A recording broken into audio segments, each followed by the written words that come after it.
night at 10 o'clock, 13 Investigates looked at the data showing motor vehicle claims paid out by the Houston Police Department. And tonight we're taking a wider look because it's not just police department vehicles that may cause you injury or property damage. ABC 13's Danetta McGlothen is breaking down the data. Hundreds of claims are made by Houstonians every single year against the city. Claims of damage to property, vehicles, even injury. But of the hundreds of claims made, only a fraction of people ever see any money for it. I was like, Lord, this cannot be happening. That's home surveillance video showing a City of Houston vehicle smashing into the front driver's side of Danetta McGlothen's car on March 17th. I said, okay, this is crazy.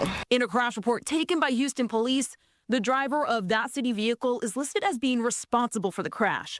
McGlothen was told she needed to file a claim with the city, starting her on the long, complex process of trying to get the extensive damage reimbursed. All of this from here on down still have some marks on the rims and the tires. To file a property claim, the city needs you to snail mail a letter detailing what happened, along with 3 damage estimates, photos of the damage, provide an accident report, and proof of ownership. For a medical claim, you also need to include medical bills and a doctor's note.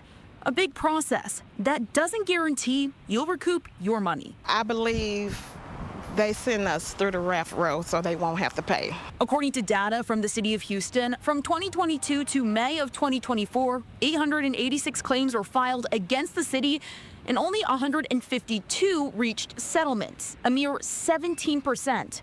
Most of the settlements took years to reach. In that time frame, taxpayers funded $5.2 million in city motor vehicle claims. Take out a few of the big 6-figure payouts, and the average claim comes out to nearly $27,000. It's unclear which departments have the most claims filed against them, but we know in 2022, Houston Public Works and the Houston Police Department were responsible for paying out the most settlements. The claims of damage are vast. In records obtained by ABC 13, Houstonians claim the city damaged their property while fixing water lines. Multiple people say damage occurred during garbage pickup.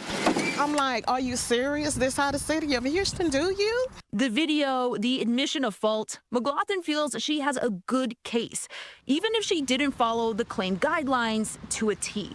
This is her only car, and it was undrivable. She didn't get 3 estimates. Instead, her lien holder paid the nearly $3,000 to fix it, and she paid the $500 deductible. I'm like, you want me to drive this car to 2 or 3 different places to get an estimate?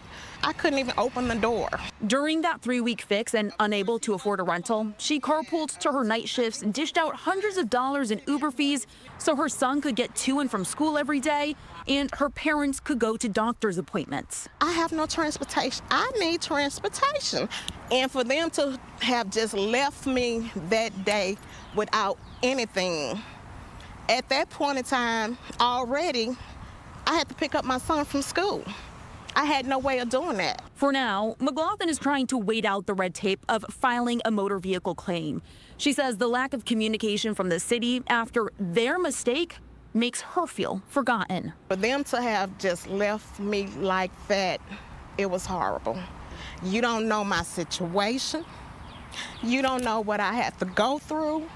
You don't know how hard it was for me to have to get that $500. In Houston, Liliana Pearson, ABC 13 Eyewitness News. A little more on this now. 2 weeks ago, we reached out to the city of Houston about McGlothen's claim. Now, last night, we finally heard back. The city did confirm McGlothen made a claim, but says because the lien holder paid for the repair, it's now up to them to file a claim with the city, and then they'll have to reimburse McGlothen with that $500 deductible. And McGlothen tells us that she didn't know her claim was not moving forward until we called her today. It is unclear if the city will reimburse her for those hundreds of dollars that she spent on Ubers while she was out of a car.